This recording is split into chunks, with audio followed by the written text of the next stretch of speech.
Tense की श्रृंखला में एक बहुत ही महत्वपूर्ण टेंस पास्ट कंटिन्यूअस टेंस लेकर आज हम आपके सामने उपस्थित हुए हैं। इस टेंस में भूतकाल की उन घटनाओं की चर्चा की जाती है जो उस समय कंटिन्यूटी मोड में थी। इस टेंस का जो प्रयोग है वो पास्ट के किसी एक्शन या किसी घटना की निरंतरता को बताने के लिए किया जाता है। जब हमने स्थिति देखी थी तब कार्य आरंभ था और उसी स्थिति का बयान आज हम अपने शब्दों में करने जा रहे हैं। इस टेंस के स्ट्रक्चर का प्रयोग किया जाता है ऐसे वाक्यों के लिए।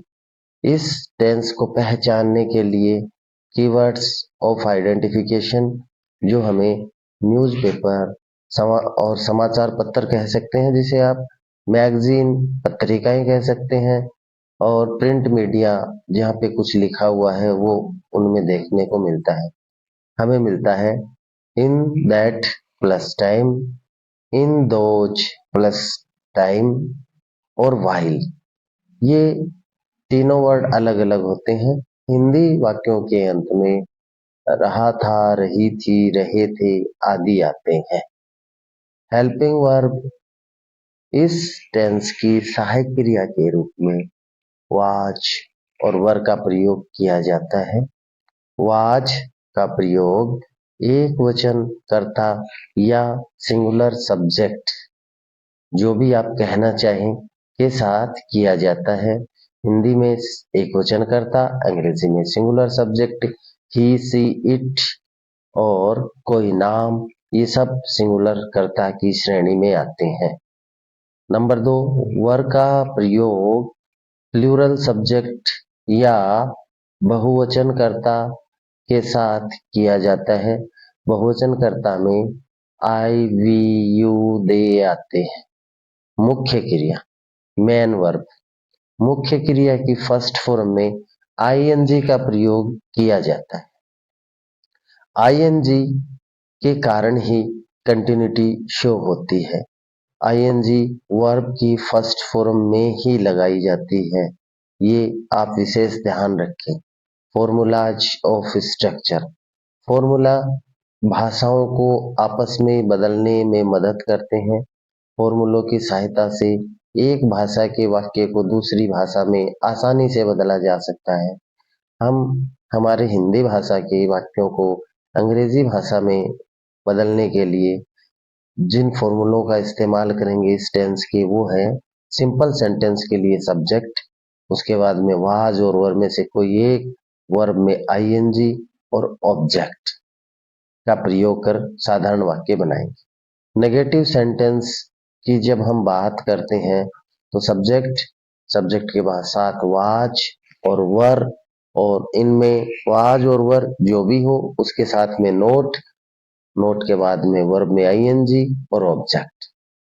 इसके बाद इंटेरोगेटिव सेंटेंस का जो स्ट्रक्चर होगा वाज और वर सबसे पहले सब्जेक्ट के हिसाब से, इनमें से कोई एक प्लस सब्जेक्ट प्लस वर्ब में आईएनजी प्लस ऑब्जेक्ट और क्वेश्चनवाची मार्क लगा के हम इंटेरोगेटिव सेंटेंस इस फॉर्मूले से बनाएंगे। इस तरह तीनों फॉर्मूले आपके सामने प्रस्तुत कर दिए गए हैं। अब कुछ उदाहरण देखते हैं। नंबर 1, राम कार चला रहा था। यहाँ रहा था, रही थी, रहे थे आदि शब्द देखने को मिल रहे हैं। इसका मतलब ये है वाक्य पास्ट कंटिन्यूअस टेंस का है। इसकी अंग्रेजी हो गई राम सब्जेक्ट है, वाज ड्राइविंग ए कार। अगर हम इसका नेगेटिव बनाएं तो होगा राम कार नहीं चला रहा था। ये नकारात्मक वाक्य है, इसमें नोट आ जाएगा वाज के बाद में और वाक्य एज इट इज सिंपल जैसा ही रहेगा। Ram was not driving A car, ये इसका नेगेटिव वाक्य है। तीसरा, क्या राम कार चला रहा था।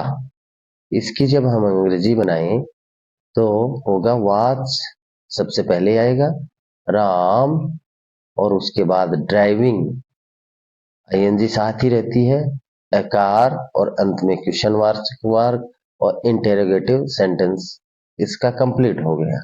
इस तरह हमने स्ट्रक्चर वाइज तीनों के तीनों उदाहरण आपके सामने रखे हैं। चलिए, आपकी समझ अच्छी हो इसके लिए एक उदाहरण और ले लेते हैं। सीता नाच रही थी। Sita was dancing. सीता नहीं नाच रही थी। Sita was not dancing. क्या सीता नाच रही थी? Was Sita dancing? हमने यहाँ भी स्ट्रक्चर वाइज तीनों सेंटेंस को शामिल किया है। आप अच्छे से देख लेंगे। इनको प्रैक्टिस एक्सरसाइज के 5 वाक्य हैं, इनको कीजिए। चैनल को लाइक, शेयर और सब्सक्राइब कीजिए।